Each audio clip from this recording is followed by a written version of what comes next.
My sister-in-law bought $2,185 designer handbags for every teenage girl in our family except my 16-year-old daughter. Then looked Nora up and down and told her she needed to work on herself before she could carry one. 6 weeks later, Vanessa was sitting in the front row of a Manhattan fashion showcase when 412 people rose to applaud the same girl she had left sitting alone outside a department store. By the end of that night, a luxury brand executive wanted Nora's work, Vanessa's daughters were asking to learn from her, and the one document that could have humiliated Vanessa was still tucked, unopened, inside my daughter's portfolio. If you've ever watched someone confuse price with value, tell me in the comments what finally made you stop arguing with them. And if stories about family, dignity, and quiet consequences are why you're here, subscribe to Quiet Truth Stories, because this one didn't begin on a runway. It began on a Saturday morning in Columbus, Ohio, with a hand-painted dress, a vintage scarf, and my daughter asking me a question I already knew would hurt to answer. "Mom, do you think Aunt Vanessa actually wants me there?" Nora Bennett stood in front of the hallway mirror at 9:12 a.m. on April 18th, turning slightly to inspect the hem of the navy midi dress she had altered herself. She had painted tiny wildflowers along the bottom, lavender, white, deep red, and one stubborn yellow bloom that curved around the left side seam. Nothing about it looked homemade in the careless sense Vanessa liked to imply. Nora had spent 11 evenings on those flowers, sealing each layer, testing the fabric after washing, and redoing 3 petals, because she said the balance was wrong. I knew balance. I had spent 19 years in procurement compliance for a regional hospital network. My job was to look past polished sales presentations and ask what things actually cost, who made them, whether the contract terms matched the promises, and what happened after the invoice was paid. I audited vendors who could say premium 7 times in a meeting without explaining a single measurable standard. Vanessa Whitmore would have made an excellent vendor presentation. She was 43, immaculate, socially gifted, and capable of making exclusion sound like etiquette. She never raised her voice. She never said anything so openly cruel that an outsider would immediately object. She preferred the soft blade. "I'm surprised you chose that. You're brave to wear it. Maybe when you're older you'll understand." By the time you realized you had been insulted, Vanessa had already smiled at someone else. Nora tied her grandmother Margaret's scarf around her curls. The scarf was cream silk with faded green leaves printed across it. Margaret had worn it for nearly 20 years and had given it to Nora 3 months before she died. Nora looked at me through the mirror. "Well?" I picked up my keys. "I think your aunt likes being the person who decides who belongs," I said. "That's not the same as deciding who actually does." Nora's mouth lifted a little. "That sounds like something from one of your audits." "It probably is." She reached for her sketchbook, a thick black one with elastic stretched around the cover. I noticed it. "You're bringing that?" "Just in case I get bored." That was Nora's phrase for "I need something that belongs to me."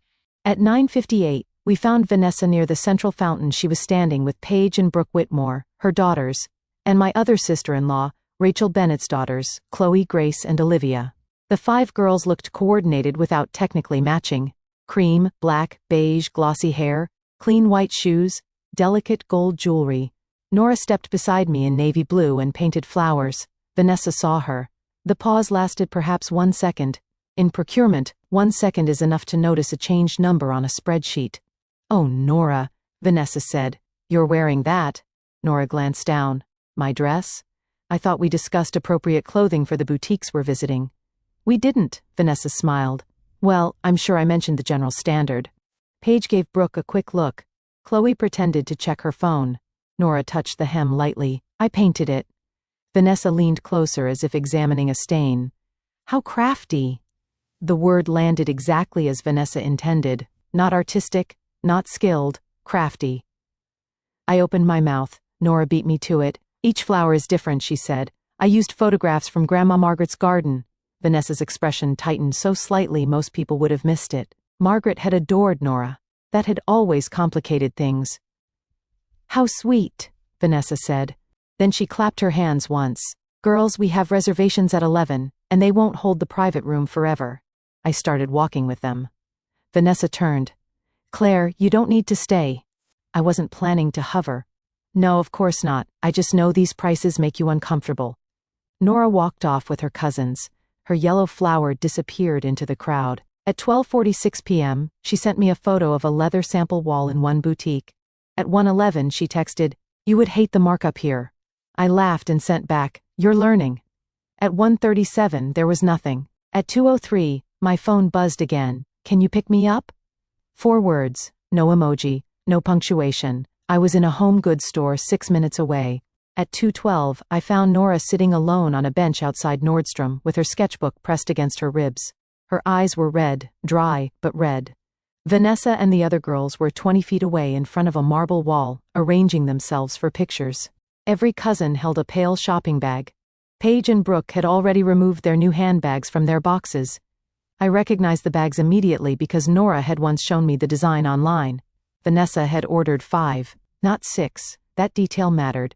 You can tell yourself someone forgot a gift. You cannot accidentally custom order 5 monogrammed dust bags for 6 teenage girls. "Show them off," Vanessa called.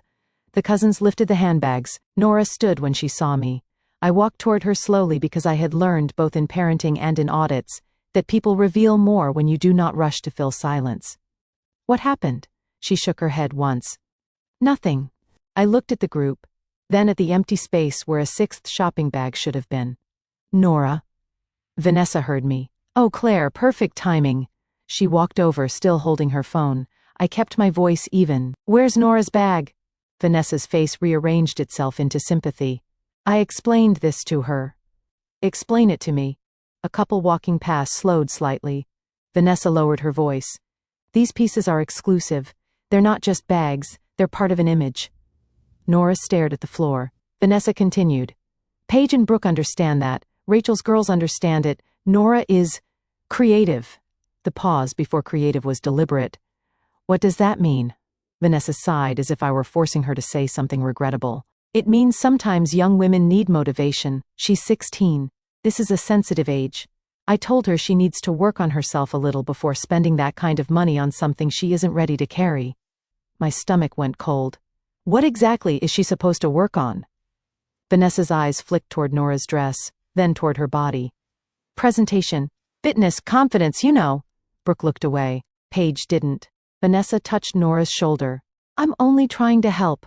Work on yourself, sweetheart. Then we'll talk next year." The phrase would matter later. At that moment, all I could hear was the blood pulsing in my ears. I was ready to answer. Nora lifted her head. "It's okay, Aunt Vanessa." Vanessa smiled in relief. Then Nora opened her sketchbook. "I actually have other plans for my design."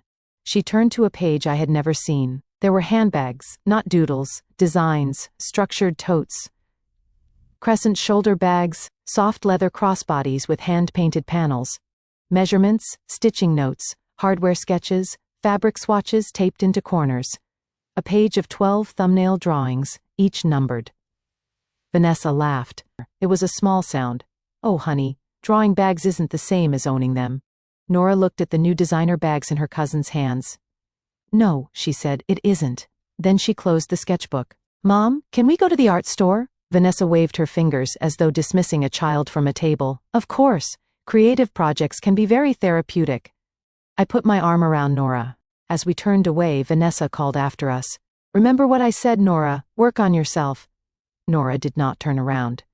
She waited until we had crossed the parking structure, reached level 3, and gotten inside my car. Then she took a white envelope from the back pocket of her sketchbook. The return address was in Manhattan. The top line read Future of Fashion Young Creators Program. Nora looked at me. "Mom, I need to tell you something." And suddenly the 5 handbags no longer seemed like the biggest surprise of the day. I didn't start the car. Nora held the envelope between both hands, and I noticed one corner had been opened and closed so many times the paper had softened. "When did you get this?" 11 days ago. "Nora, I know. What is it?" She handed it to me. The letter was dated April 7th. I read it twice because my professional brain does that whenever numbers matter.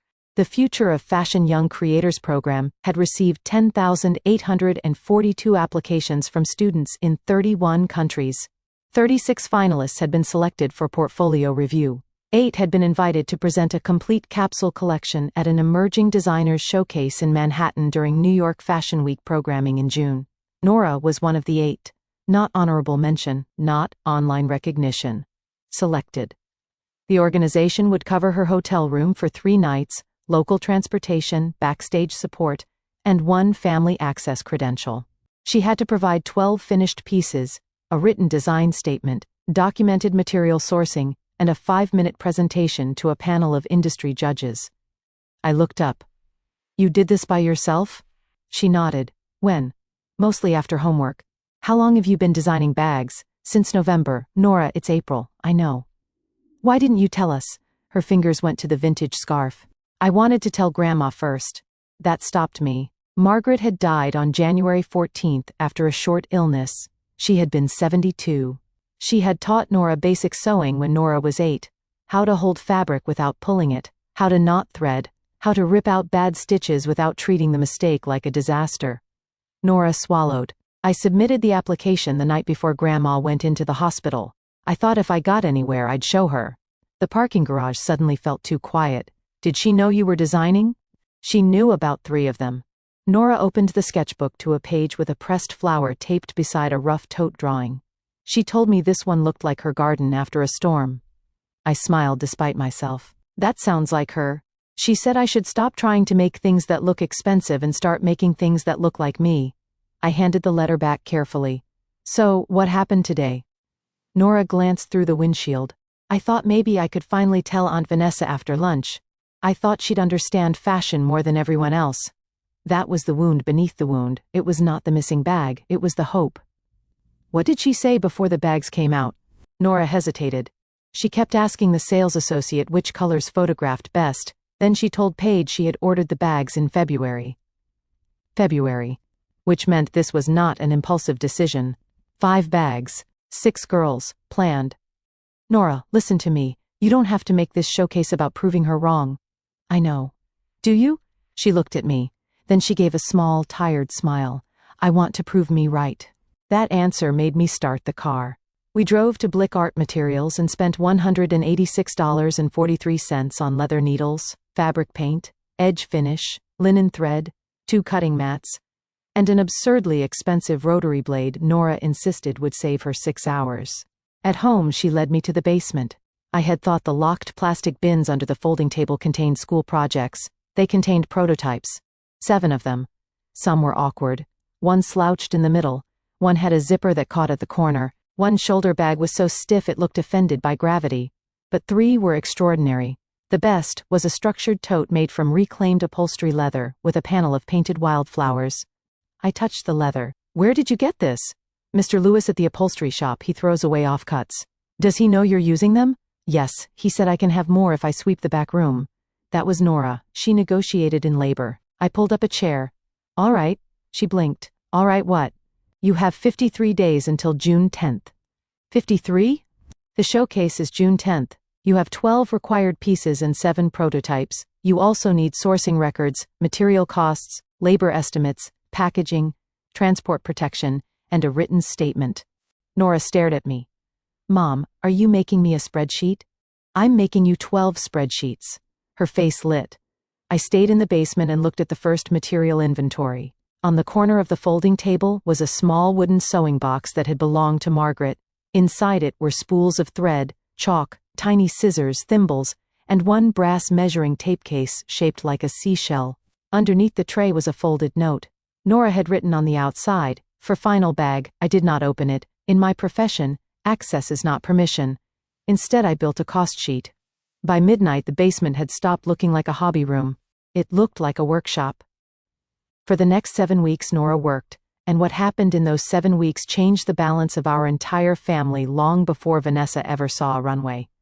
The first shift came at Sunday dinner. Vanessa arrived carrying the new bag. Of course she did. So did Paige and Brooke. Rachel's daughters had theirs too. 5 identical shapes in slightly different colors. At 6:18 p.m., Vanessa placed her bag on the sideboard, where everyone could see it. "Girls," she announced after dinner, "I have news." Nora kept eating. Vanessa smiled across the table. "I managed to secure very important person passes for the Future of Fashion preview in Manhattan next month." My fork stopped halfway to my plate. Daniel looked at me. Nora's foot touched mine under the table. Vanessa continued. "It's invitation only, very limited. I have 6 passes." 6. For Vanessa, Paige, Brooke, Rachel, Chloe, and Grace. Olivia had a school recital. No Nora, no me, no Daniel. Paige pulled out her phone. Mom's contact got us near the front.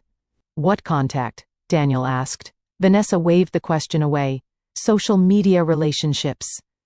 I watched Nora. She cut a potato into 4 equal pieces. No reaction. Vanessa noticed. Nora, I'm sorry we couldn't include everyone. Nora looked up. That's okay. You understand. I do. Vanessa seemed almost disappointed by the lack of pain. Then she smiled. It may be for the best. Those events can be intimidating if you're not used to the fashion world. Daniel's hand tightened around his water glass. Nora took another bite. I admired her restraint. Then Vanessa looked at me. Claire, you'd probably find the whole thing exhausting, so many labels. I manage supplier expos. Yes, but this is fashion. Right. Have you ever noticed how certain people become uncomfortable the moment you no longer compete for their approval? That was the first time I saw it happen with Vanessa, and if you've lived through that shift, you know how quiet it can look from the outside. The real tension came 3 days later. At 8:42 p.m., Nora was testing a crossbody strap with a 12-pound stack of textbooks inside when the stitching tore. The bag hit the concrete floor. Nora froze. Then she picked it up and stared at the split seam. I ruined it. No. I have to remake the whole side. Yes, that's ruining it. That's data. She turned on me. Mom, not everything is data. No, but failure before delivery is cheaper than failure after. She rubbed both hands over her face. I'm 16. Why do you sound like a board meeting? Because a board meeting would charge you more. She laughed despite herself. Then the laugh turned into tears, not dramatic tears, exhausted ones. I don't know if I'm good enough. I set the damaged bag on the table. Good enough for what? For that room. Which room? New York, the judges, people who actually know what they're doing. I thought of Vanessa saying work on yourself. I hated how easily criticism from someone shallow can attach itself to a serious fear. I pulled out the first prototype. The zipper stuck. Then the second. The base sagged. Then the wildflower tote. Strong, balanced, hers. You know what these are? I asked. Bad bags? Evidence. Of what? That you improve. She looked at the torn seam. I took a red quality control tag from my work bag and tied it to the strap. Failed. Load test 12 pounds. 8:42 p.m. Nora stared at it. Then she smiled. Can I keep that? She wrote a new note beside the pattern. Reinforce strap anchor. That red tag became part of the story too. At 11:06 p.m., after Nora went upstairs, Daniel came down carrying 2 mugs of tea. She okay? He looked at the 12 folders. Vanessa called me today.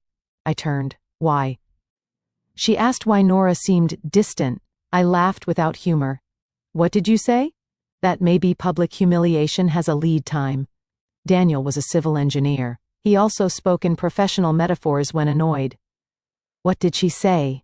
That we were being sensitive. Of course. She also said she hopes we aren't encouraging Nora to think she can build a career out of crafts. I looked at the wildflower tote. Daniel followed my eyes. Claire. What? Don't tell me you're thinking about the family chat. I was. I had photographs, the 5 bags, the empty bench, Nora's red eyes. And now I had the selection letter. One post could have changed the family conversation in under 30 seconds. I knew exactly how to frame it. I also knew Nora had not asked for that, so I closed my phone. No. Daniel sat beside me. Good. Why good? Because I know you. That is ominous. You'd win. He took a sip of tea. And Nora would have to live inside the victory. That stayed with me. A clean win can still leave someone else carrying the paperwork. So I made myself a rule. No public revenge, no surprise exposure, no turning Nora's work into a weapon she hadn't chosen. At the time, I thought restraint would be the hardest part. I was wrong. The hardest part came when Vanessa offered peace, and she used exactly the same words. May 23rd was Margaret Bennett's birthday. We had always marked it with strawberry cake. That year we gathered at Rachel's house because none of us wanted Daniel's father, Robert, sitting alone in the home he had shared with Margaret for 46 years. Later, Vanessa followed me into the pantry. Claire, can we talk? The tone was soft, reconciliation tone. I turned. She closed the door halfway. I feel like there's been tension. Has there? You know what I mean. I prefer specifics. She exhaled. This is exactly what I mean. Everything becomes an investigation with you. Then don't make a claim you can't define. Her jaw tightened, then she reset. I'm talking about the shopping day. All right. I worry you and Nora misunderstood me. She understood you. I was trying to help. There it was. I'm listening. Teenagers can be cruel, the world can be cruel. I would rather Nora hear difficult truths from family than strangers. What difficult truth? That image matters. To whom? In fashion? To everyone. I almost laughed. She took my silence as permission. Nora is beautiful in her own way, but she dresses differently. She carries herself differently. She doesn't always understand what people respond to. I wanted to motivate her. By buying every cousin a bag except her, by giving her something to work toward. Then she smiled, as if offering the conclusion we should both accept. Work on yourself, that's all I told her, and someday she'll thank me for being honest. The exact phrase, same words, different room. Nothing had changed. That was the moment I stopped wondering whether Vanessa regretted the humiliation. She regretted the tension afterward. Those are not the same thing. I reached for a stack of paper plates. You know what I do all day, Vanessa? She blinked. What? I review vendors who explain poor outcomes by pointing to good intentions. What does that have to do with this? Everything. Her face cooled. I came in here to make peace. No, you came in here to have the invoice marked paid without changing the product. She stared at me. That's ridiculous. Maybe. I walked out carrying the plates. Behind me, she said, you always have to make things more complicated. I did not answer. At the table, Robert was telling Nora about Margaret's first sewing machine. It shook the entire dining table, he said. Your grandmother thought it was defective. It was defective, Rachel said. Robert laughed. She used it for 14 years. Nora leaned forward. What did she make? Curtains, school costumes, your father's terrible prom vest. Daniel groaned. That vest was a crime. Robert's smile softened, and one dress for Vanessa. Vanessa looked up. The room changed, only slightly, but I saw it. What dress? Nora asked. Robert hesitated. Vanessa spoke first. Ancient history. Rachel's eyes moved to Vanessa. Robert cleared his throat. Margaret made Vanessa a graduation dress when she was 17.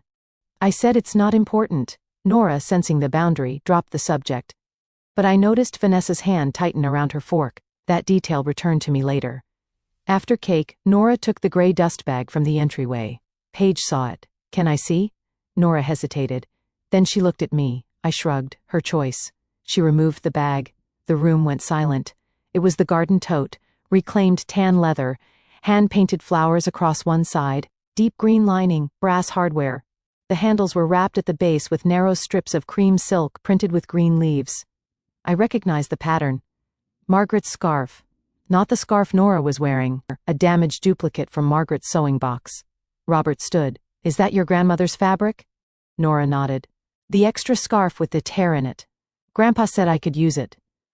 Robert touched one handle. She would have liked this. Paige stepped closer. Wait, you made that? Yes. All of it? Yes. Vanessa held out her hand. Let me see. Paige passed it over. Vanessa examined the stitching. For the first time, she did not have a quick comment. Her thumb ran along the reinforced strap anchor, the one that had failed at 8:42 p.m. Nora had rebuilt it. That night, after we got home, an email arrived from the showcase. Nora had been selected for a private buyer review immediately after the Runway presentation. I placed the buyer review schedule in a navy folder. On the outside, I wrote, June 10th, private review, 4:35 p.m. The folder became the document I later could have used to embarrass Vanessa. But before that happened, we had one more surprise. Vanessa had not obtained her 6 VIP passes through social media relationships. She had gotten them because Nora's showcase included a family ticket allocation, and she had no idea whose family she had applied through. The email came to me at 7:14 a.m. on May 29th. Subject, additional family credentials confirmed. I nearly deleted it because I assumed it was a duplicate. Then I opened the attachment. The program had offered Nora 3 supplemental guest credentials beyond her original family access pass.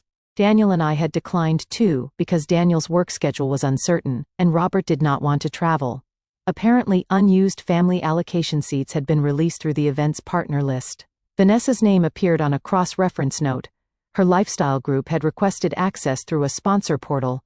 Because she shared Nora's family surname connection through Daniel's brother, the request had been linked to Nora's participant profile and approved from the overflow allocation. Vanessa thought a contact had done her a favor. In reality, she was attending because of Nora. If you were in my place, would you have told Vanessa before the show, or let her sit in that front row without knowing who had opened the door for her? I already knew my answer. I told Nora that evening. She was burnishing the edge of a small shoulder bag. She listened, then she kept working. That's funny. That's all? What else? You don't want to tell her? No. Why not? Nora looked up. Because then she'll spend the whole show being embarrassed. I waited. And I need her to actually watch. That answer was so precise I almost smiled. Nora did not want Vanessa distracted by being caught. She wanted her present, fully present, no defense prepared, no argument available, just watching. Okay, I said. Nora returned to the leather edge. Also, if I tell her, she might not come. There it was. Not revenge. Witness. Sometimes the person who dismissed you doesn't need punishment nearly as much as they need a front row seat. 2 days before departure, we did final quality checks. Every zipper, 50 cycles. Every magnetic closure, 100. Every strap, weighted. Every seam, inspected under task light. Bag 7 had a loose stitch. Bag 11 had a lining crease. Bag 4 passed everything. The garden tote passed everything. The evening clutch, Nora's final piece, sat in the center of the table. It was midnight blue, structured but curved at the edges, with hundreds of tiny hand-set beads forming constellations across the front. Not random constellations. Margaret had loved mythology and used to tell Nora stories from a battered library book. Nora had mapped 6 of those constellations into the beadwork. Inside, stitched into the lining, was a narrow strip of cream silk from Margaret's damaged scarf. I turned it under the light. Nora. What? This is good, she smiled. High praise from compliance. I mean it. She took out the red failed tag from the torn prototype weeks earlier. She had punched a hole in it and tied it to the inside pocket of her portfolio case. Why keep that? So I remember. What? That it broke. I waited. And I fixed it. Daughter's entire philosophy by then. Not perfection. Evidence of improvement. We left Columbus on June 8 at 6:25 a.m. The drive to John Glenn Columbus International Airport took 23 minutes. Our flight landed at LaGuardia at 9:41. By 11:03 we were standing in a midtown hotel room with 12 hard-shell transport cases, 2 garment bags, 1 black portfolio, and Daniel on video call reminding us not to forget to eat. The next day, June 9, Nora rehearsed with models. 3 bags needed strap adjustments for the runway styling. 1 model asked if she could buy the crossbody after the show. Nora thought she was joking. She wasn't. At 4:35 p.m., Evelyn Shaw's assistant stopped by the staging area. Ms. Shaw is looking forward to your review tomorrow. Nora nodded professionally. Then the assistant left. Nora turned to me. Her face had gone white. Mom, yes? I think I'm going to throw up. You're not. How do you know? Because the bags are in front of you. That is not reassuring. It's practical. She laughed nervously. That night, we ate noodles from cardboard containers on the hotel floor because every flat surface was covered with materials. At 8:56, Nora's phone buzzed. Family group chat. Vanessa had posted a photo from the airport lounge. 6 VIPs headed to Fashion Week. Can't wait to show the girls what real design looks like. Paige, Brooke, Chloe, and Grace were in the picture. Rachel stood at the edge. Vanessa held her designer bag toward the camera. Nora read the caption twice. Then she locked her phone. I watched her. You okay? Yes. You don't look okay. She folded a piece of tissue paper. Tomorrow she'll see. I nodded. Nora folded another. Then she said very quietly, what if she doesn't? What if she doesn't what? What if she watches and still thinks I'm embarrassing? There are moments when parents are tempted to promise an outcome they cannot control. I did not. Then you will have learned something important. What? That success does not force people to become fair. She looked at me. That's depressing. It can be freeing. I pointed to the 12 transport cases. You are not submitting a request for Vanessa's approval tomorrow. You are delivering work. Nora stared at the cases. Then she nodded. At 10:14 she opened her portfolio to check the buyer review documents. The credential cross-reference email was behind them. The one proving Vanessa's access had been tied to Nora. Nora read it again. Then she slid it deeper into the folder. Mom? Yes? If Aunt Vanessa tries to act like she helped me tomorrow, I know. I don't want you to show her this. I looked at her. Okay. Even if she lies. Okay. Even if she tells people she got us there somehow. I wanted to object to that one. Nora saw it. Mom. I said okay. She smiled. Thank you. At 10:31 she turned off the light. At 10:44 she turned it back on. Mom? What? Do you think Grandma would have come? I looked at the cream scarf hanging from the chair. She would have been backstage telling everyone they were sewing the buttons wrong. Nora laughed into the dark. Then she slept. The next afternoon, Vanessa walked into the venue carrying a bag worth more than Nora's first car would probably cost, and for the first 17 minutes, she still believed she was the most important person in the room. At 2:02 p.m. on June 10th, I entered through the guest doors wearing the badge Tessa had printed for me. Designer Family Access. The word designer was in bold. I had almost asked for a plain one. Then I decided I had already practiced enough restraint. Vanessa saw me before I reached my seat. Her eyebrows rose. Claire? She crossed the lobby. What are you doing here? Attending the show. This is a closed event, so I've heard. She looked at my badge. Her expression changed. Designer Family Access?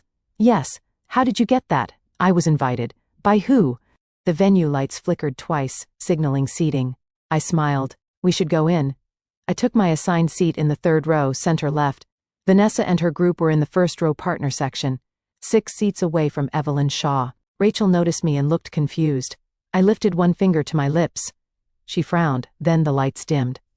The host welcomed the audience and described the program. 10,842 applications, 36 finalists, 8 featured young designers. When he said young, Vanessa leaned toward Rachel and whispered something. The first designer presented sculptural scarves. The second showed modular jackets. The third used woven recycled plastics. Applause rose and fell. My heart rate did not. That surprised me. At work, the final moment of a contract review is usually calm because the preparation has already happened. I had inspected seams, counted hardware, printed schedules, checked 12 folders. There was nothing left to fix. Then the host returned. Our next featured designer is the youngest participant in this year's program. Vanessa lifted her program. I could see her scanning the page. Her work explores inherited memory, sustainable material reuse, and the difference between manufactured status and personal value.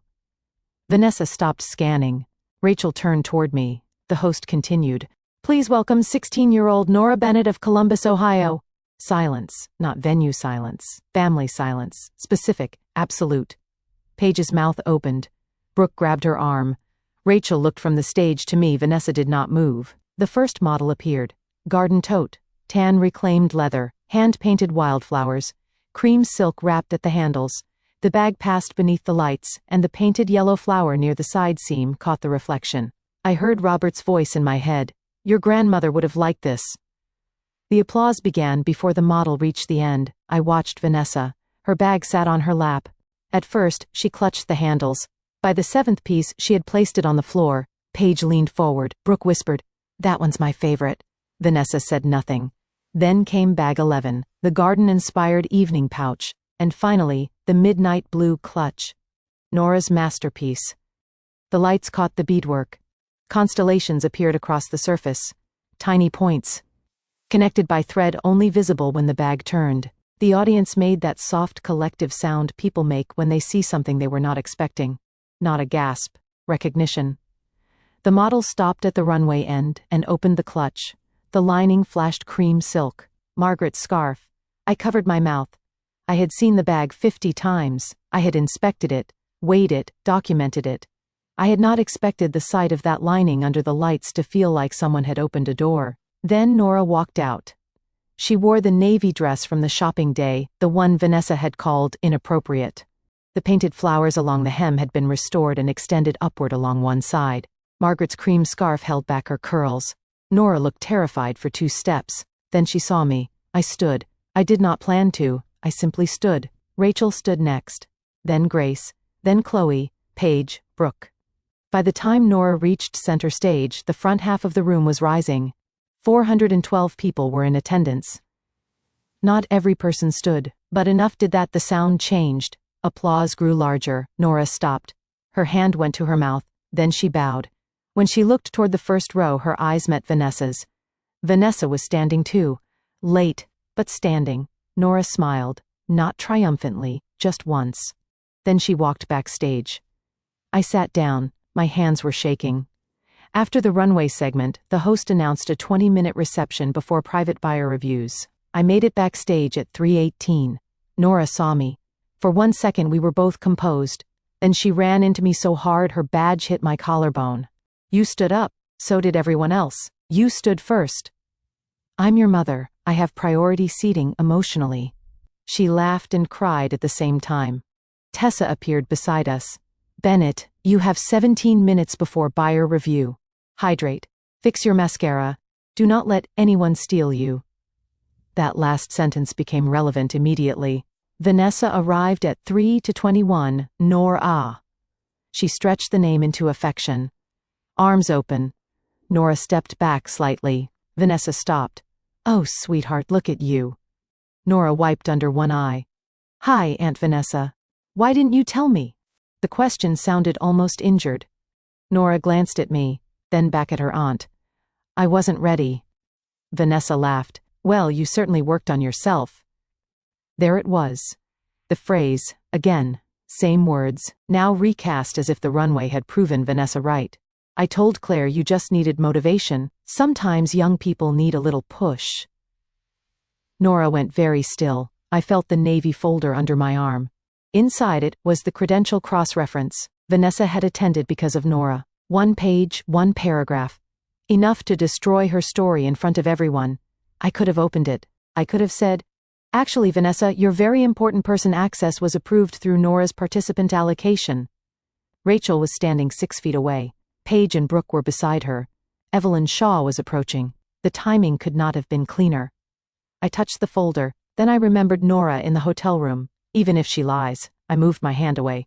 Be honest with yourself here. If you had 1 page in your hand that could expose the person who humiliated your child, would you use it? I wanted to. But Nora had asked me not to. Nora answered for herself. I did work on myself. Vanessa smiled, pleased. Nora continued. I learned reinforced strap construction. I learned material sourcing. I learned how to price labor. I learned how to repair failed seams instead of hiding them. Vanessa's smile faded.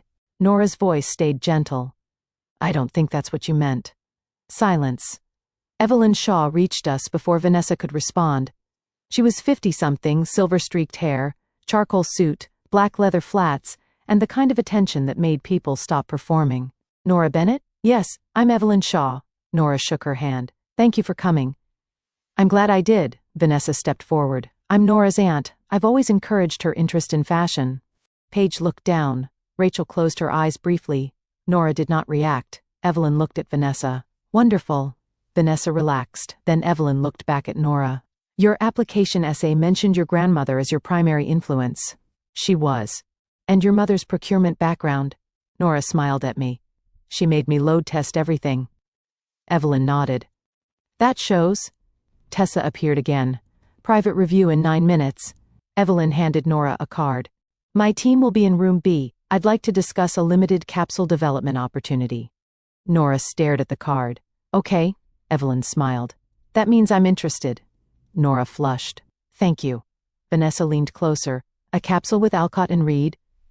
Evelyn glanced at her. Potentially.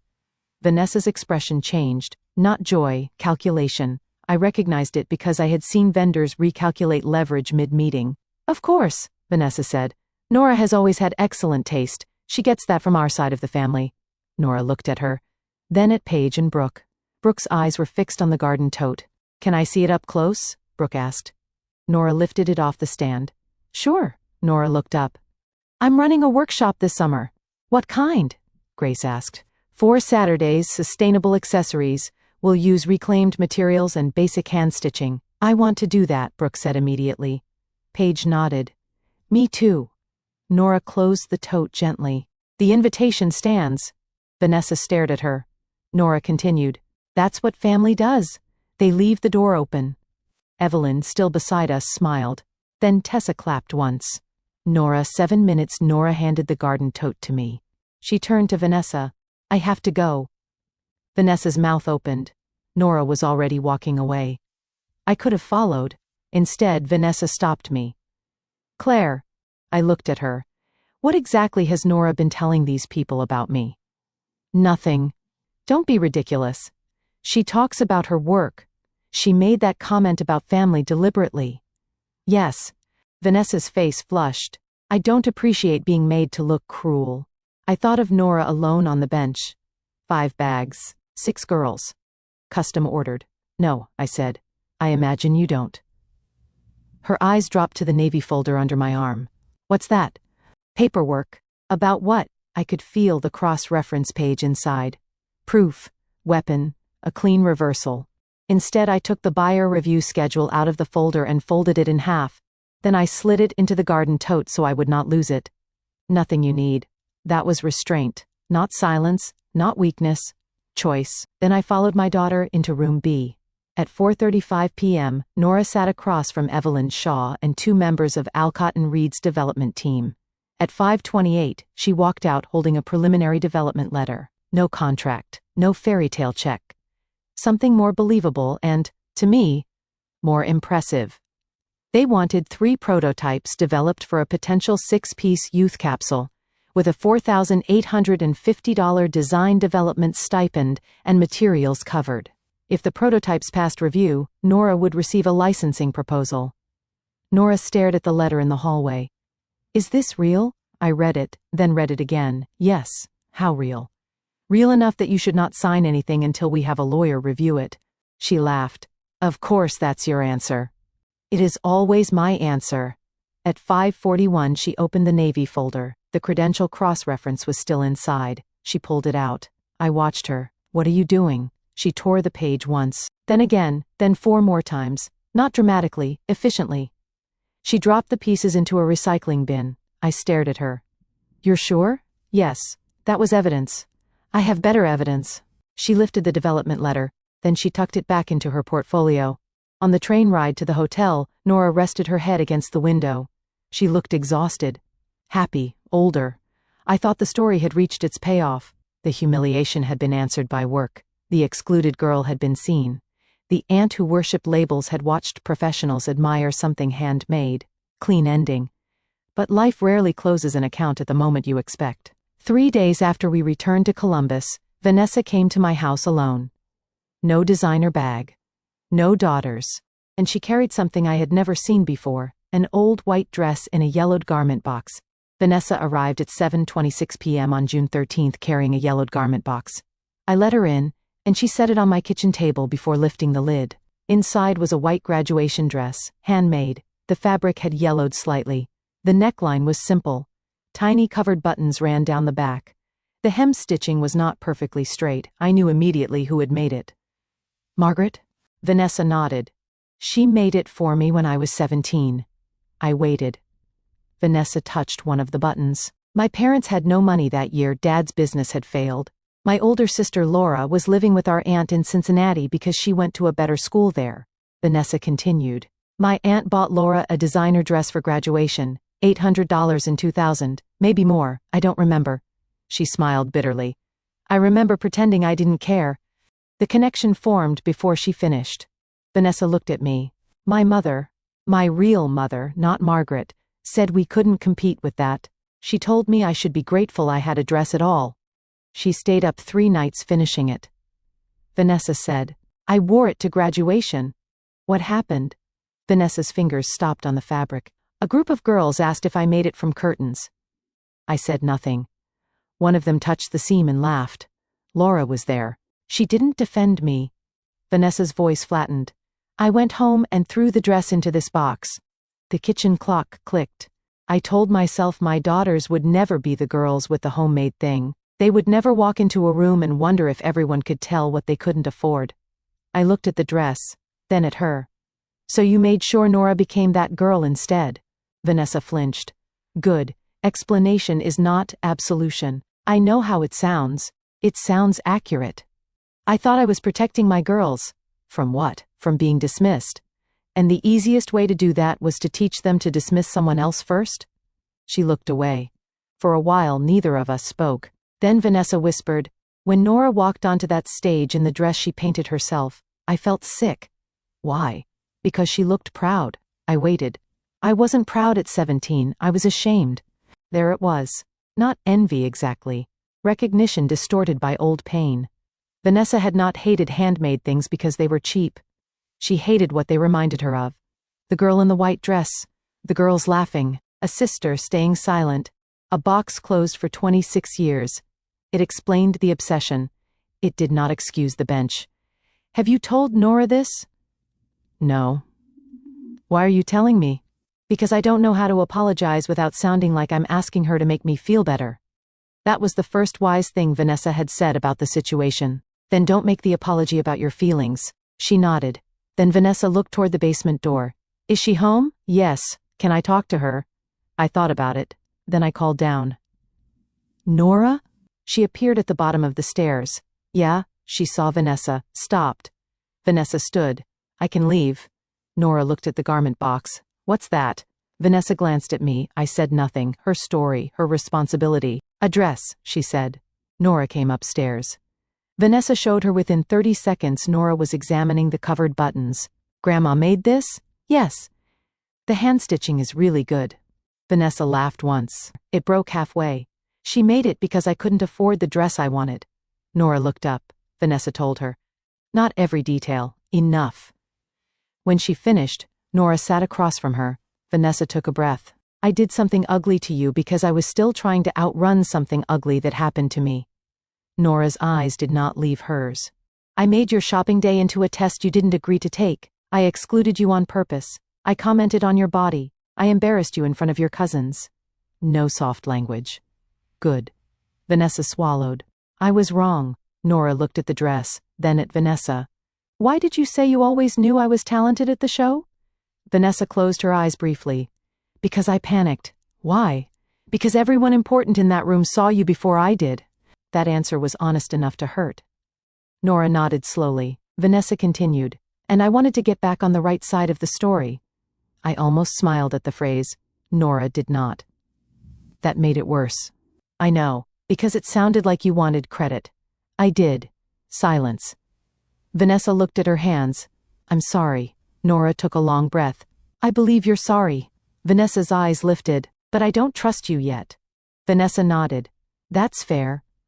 That mattered more than tears would have. No demand for forgiveness. No dramatic hug. No instant restoration. A clean acknowledgement of an unpaid balance. Then Nora touched the dress again. Can I fix the loose hem? Vanessa blinked. What? Right here, she pointed. It's coming undone. Vanessa smiled faintly. Of course you noticed that. Vanessa left the dress. Not as a peace offering, as a repair. That distinction mattered to Nora. The next morning she brought the box to the basement and placed it beside Margaret's sewing kit. She did not touch it for 4 days. Then, on Thursday at 6:11 p.m., she threaded a needle. She repaired the hem. And something else began to shift. Paige texted Nora asking if the summer workshop invitation was still open. Nora answered yes. Brooke asked too. Then Grace. Then Chloe. Vanessa did not interfere. That was her first real act of change. Not words. Non-interference. The workshop started July 11th in the community arts room at the local library. Nora had planned for 8 students. 14 registered. Mr. Lewis donated 2 boxes of upholstery offcuts. The first Saturday, Paige and Brooke arrived at 9:54 a.m. No designer bags, canvas totes. Vanessa dropped them off. She stayed in the doorway. Nora looked over. Hi. Hi. Vanessa glanced around the room. Teenagers sat at tables sorting scraps by texture and thickness. Do you need help? Nora considered the question. Can you cut 40 pieces of wax paper? Wax paper? For pattern tracing. Sure. For 12 minutes, Vanessa Whitmore stood at a library counter cutting wax paper into 12 by 18-inch rectangles. No photos, no posts, no credit.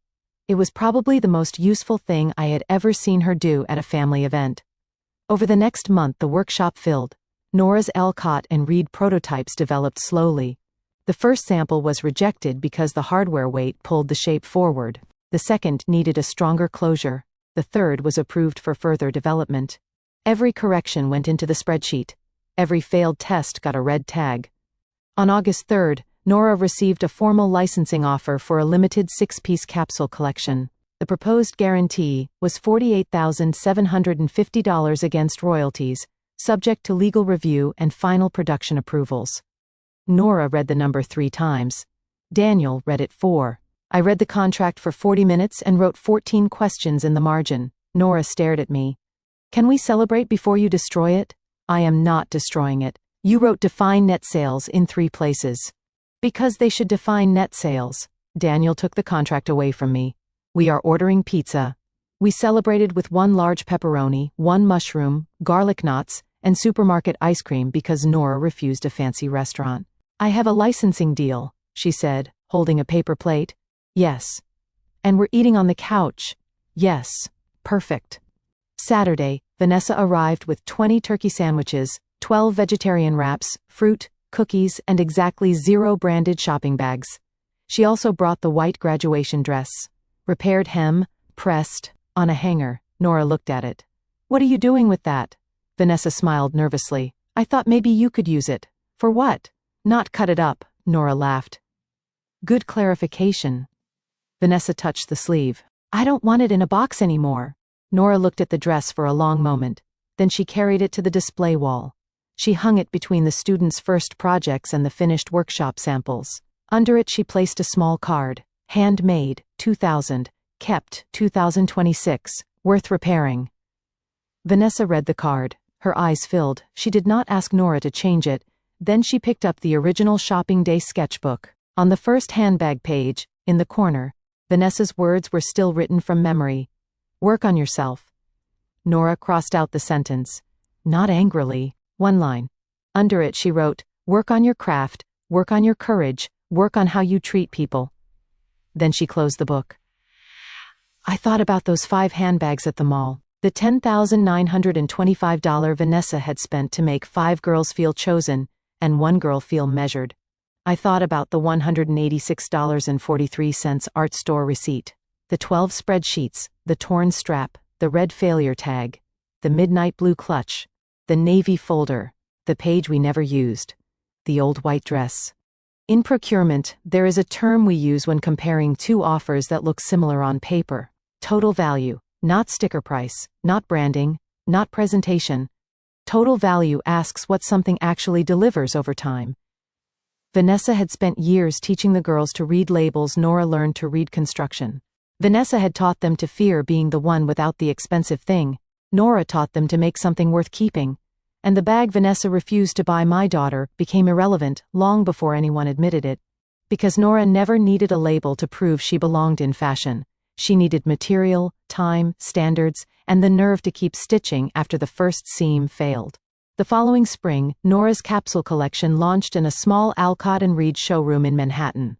6 pieces, limited run. Her name printed inside each bag in small letters. Nora Bennett. Made with purpose. The garden tote was not part of the collection. She refused to sell that design. That one's Grandma's, she said. Instead, she kept it on a shelf in her room. The red failure tag hung from the handle.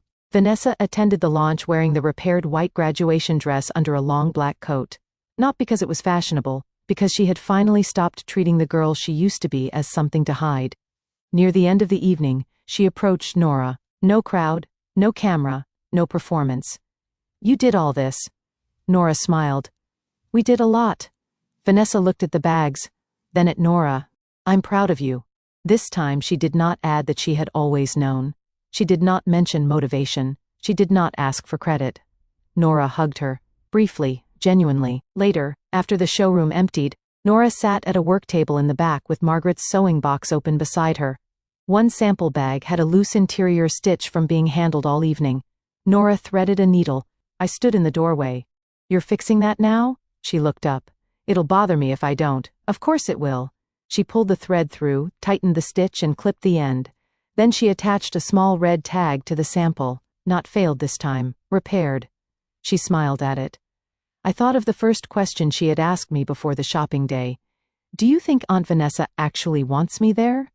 Back then I had believed the important answer was whether Vanessa wanted her. I was wrong. The important answer was whether Nora would keep choosing spaces where her work, her kindness, and her standards could stand on their own. If this story reminded you of someone who was underestimated because they did not fit the image others expected, share it with them. And subscribe to Quiet Truth Stories for more stories where the loudest person in the room doesn't always get the final word. Nora closed the sewing box, placed the repaired sample beside the garden tote, and turned off the work light. Because in the end, the strongest things are not the ones with the highest price. They are the ones that still hold after the load test.